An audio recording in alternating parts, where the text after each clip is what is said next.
The music we all know and love today might not be the same without the Rocket Man. Elton John's impact on music is entwined very, very deep within our culture, whether you realize it or not. His mixture of pop and rock has changed the world forever. While many may not listen to him today, many artists we all know and love cite him as a great inspiration and influence. Justin Timberlake, Lady Gaga, and even Adele are just a few to name. Reginald Kenneth Dwight was born on March 25th, 1947, in Pinner, England. His father was in the Royal Air Force and was a very strict and unfriendly man, while his mother, on the other hand, was much more free spirited. Reggie and his father often argued and had a very strained relationship. His father wanted him to pursue a more conventional career like real estate, accounting, or banking, while Reggie wanted to pursue music. Reggie witnessed very intense conflict with his parents in his early years, and this all culminated in their divorce when he was 14. Now, at the age of 3, Reggie really wowed his grandma and mother when he played the Skater's Waltz by ear at the family's piano. From this moment on, he would continue to love playing piano and music as a whole. As he continued to play, he began to listen to other famous artists of the time, like Elvis Presley, Jerry Lee Lewis, Little Richard, David Bowie, and even the Beatles. As he was listening to these artists, he was also listening to many other classical composers like Mozart, Bach, and Beethoven. As he continued to improve on the piano and his skills continued to hone in, he was offered a scholarship to the Royal Academy of Music in London at the age of 11. He attended the academy every Saturday for 4 years and never stopped.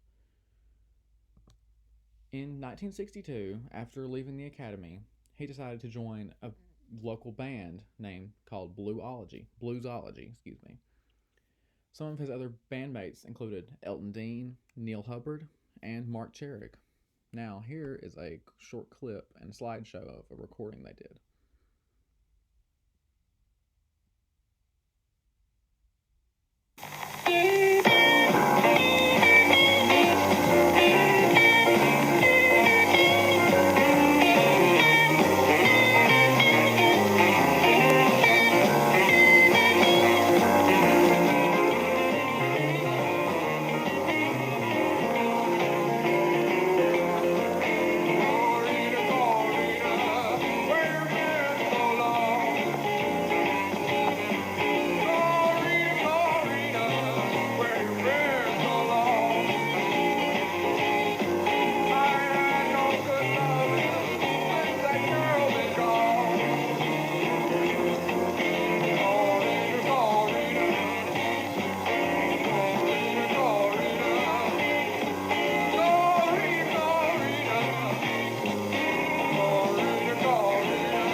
Now, you may have noticed in a few of those images that he was wearing some really thick black rimmed glasses, and he did that to imitate a famous artist of the time, Buddy Holly, pictured on the bottom left. Now, after a few years of performing together, the group agreed to become a backing band for another famous singer in the area named Long John Baldry. Well, after backing Long John for a few years, Reggie decided to finally leave the band in 1966. In 1967, he answered a newspaper ad in a British magazine by Liberty Records. He attended the meeting and met with manager Ray Williams. And at this meeting, he was given an envelope filled with songs written by a random man named Bernie Taupin. Reggie did not know at the time, but this would end up being one of the most successful partnerships in music history, and it would be a lifelong friendship for him. And also around this time, Reggie began going by a different name, Elton John. This was in homage to his two former bandmates, Elton Dean and Long John Baldry. In 1968, Bernie and Elton joined DJM Records as a songwriting duo and recorded their first album together, Empty Sky, pictured in the center of the screen. This first album was not a very big success, and they continued to work on themselves and record more complex songs. They recorded their first single after Empty Sky, and it was called Border Song. It peaked at about 92 on the Billboard Hot 100 in America, and it was not seen as a big hit. Well, shortly after that, they recorded another song called Your Song, and it peaked at number 8 on the Billboard charts, and this proved to be Elton John's first major hit across the waters in the States. These first two singles would eventually become a part of Elton John's first major debut album called Elton John. This album would define his entire career, and it became very popular and attracted a lot of attention in the States. And some managers at a club in Los Angeles saw this, and they wanted him to come and perform. This club was called the Troubadour, and this was his first ever performance in the United States. After this catapult to stardom, he continued to have a lot of success, and he released many albums over the next few years, including Tumbleweed Connection, Madman Across the Water, which gave us the hit Tiny Dancer, Honky Chateau, which gave us Rocket Man, and Don't Shoot Me, I'm Only the Piano Player, which gave us Crocodile Rock. After this first few years, Elton John finally began to settle into stardom, and he began using drugs. In 1974, he used cocaine for the first time. Now, while recording in the Rocky Mountains for an upcoming album, he saw one of his bandmates with a straw and a powdery white substance and asked if he could try. After first trying it, he threw up, but he really wanted to go back and try it again and keep trying. Now, I actually have a quote from his book. As it turned out, doing a line of coke, then immediately going back for another one, was very me. This really reflects on what was to come in his next few years. And also around this time, he really started using alcohol. After his first introduction to drugs, he released one of his greatest albums of all time, Goodbye Yellow Brick Road. This gave us the hits like Benny and the Jets, Candle in the Wind, and Saturday Night's All Right for Fighting, and of course, Goodbye Yellow Brick Road. And later that same year, he released his first greatest hits album, and this album would go on to become one of the best-selling albums of all time. Now, for the rest of the 70s, he continued to rise in popularity and released many other great albums, like Caribou, Captain Fantastic and the Brown Dirt Cowboy, Rock of the Westies, which gave us Don't Go Breaking My Heart, Blue Moves, and A Single Man. Towards the end of the decade, Elton John's habits really started to catch up with him, and it started to really show in his music.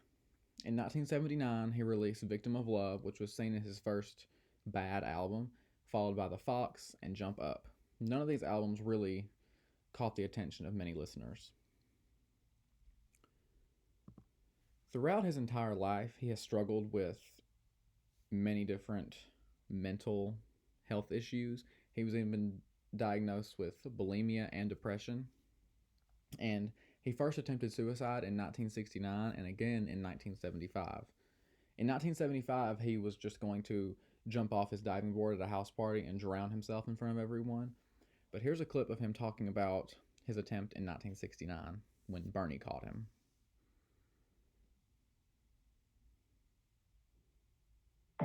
Dove Men Plus Care.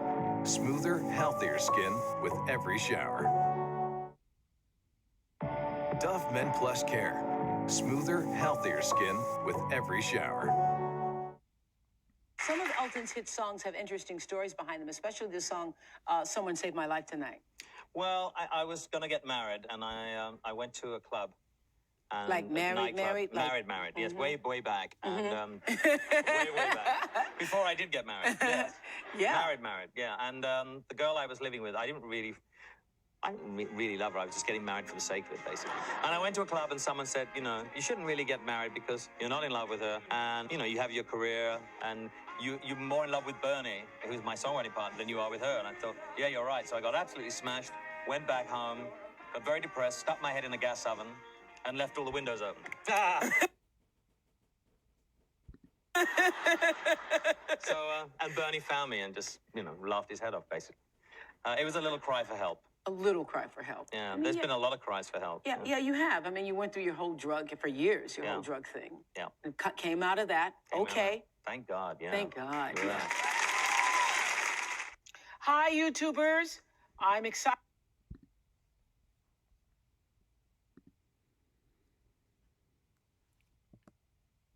So, in the middle of all of this, in 1983, he released a new album, and this was kind of like a resurgence in his fame. It was after a long list of not very good albums, and this album, Too Low for Zero, gave us the hits like I'm Still Standing, and I guess that's why they call it the blues, which actually featured Stevie Wonder on harmonica.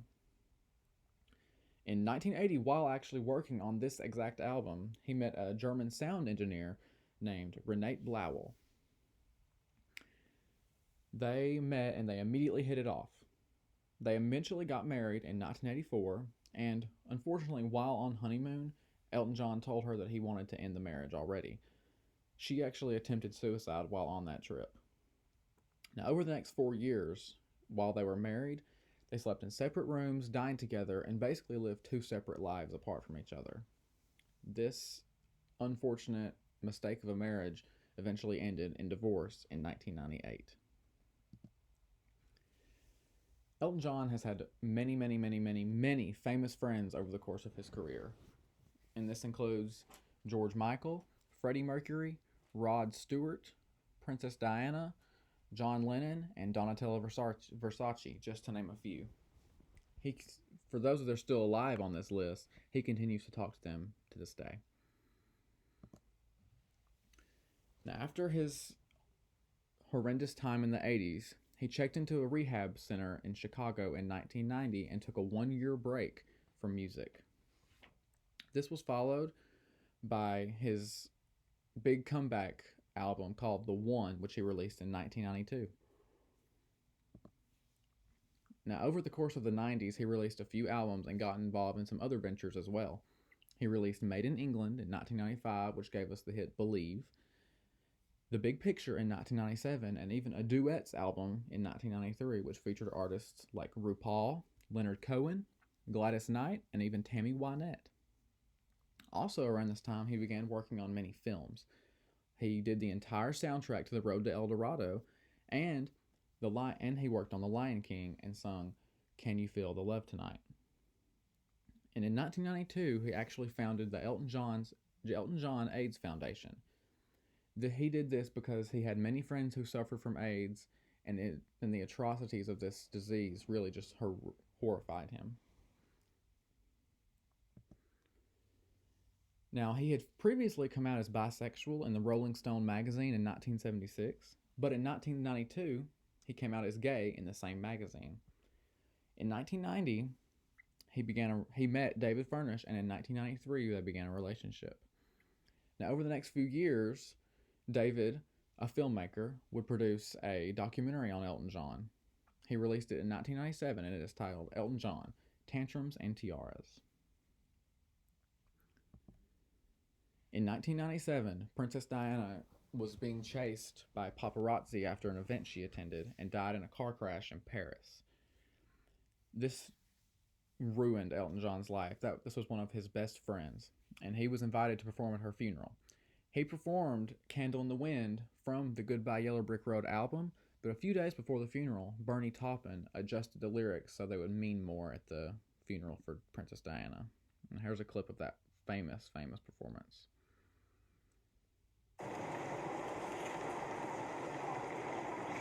Elton John, on the right there. Elton John, who will be singing with his partner, David Furnish, beside him. Elton John, who the princess at the funeral of Versace was comforting, and George Michael, the singer, on the right, with the beard. Elton John, who's rewritten his famous song, Candle in the Wind, that was written for Marilyn Monroe for today, and was here yesterday afternoon practicing in the Abbey. And a world away from the life of those people, those distinguished people who've come here in the Abbey at Horse Guards. Now in the nave, Elton John sings Candle in the Wind with new words specially written a few days ago by Bernie Taupin. Goodbye, England's rose.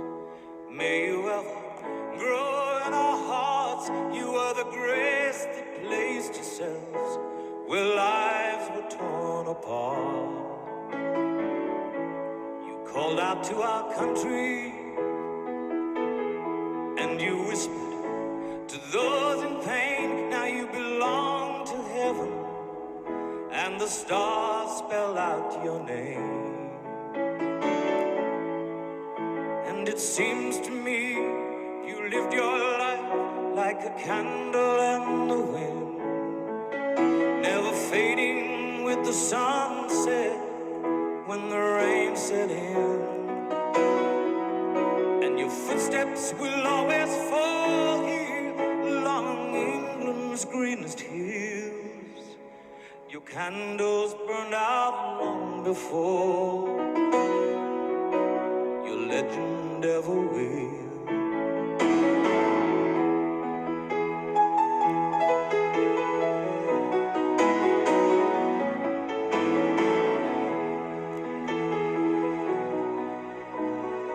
Loveliness we've lost, those empty days without your smile. This torch we'll always carry for our nation's golden child. Even though we try, the truth brings us to tears. All our words cannot express the joy you've brought us through the years. And it seems to me you've lived your life like a candle in the wind, never fading with the sunset when the rain set in. And your footsteps will always fall here along England's greenest hills. Your candles burned out long before your legend ever will.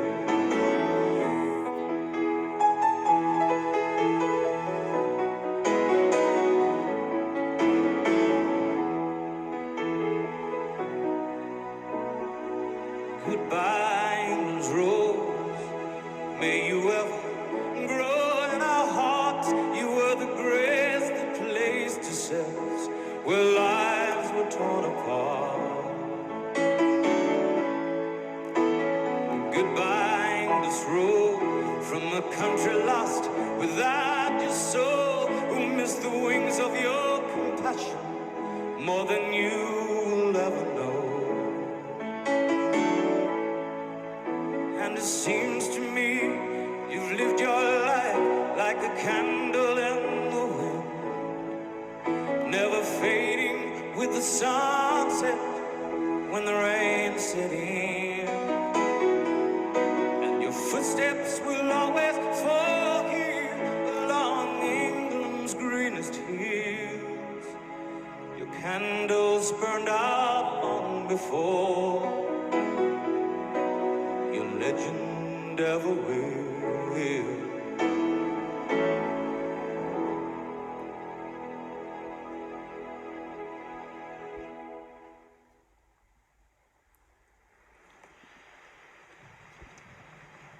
Now, later after this recording, he actually released it as a single, and it went on to become the second best selling single of all time, just behind White Christmas.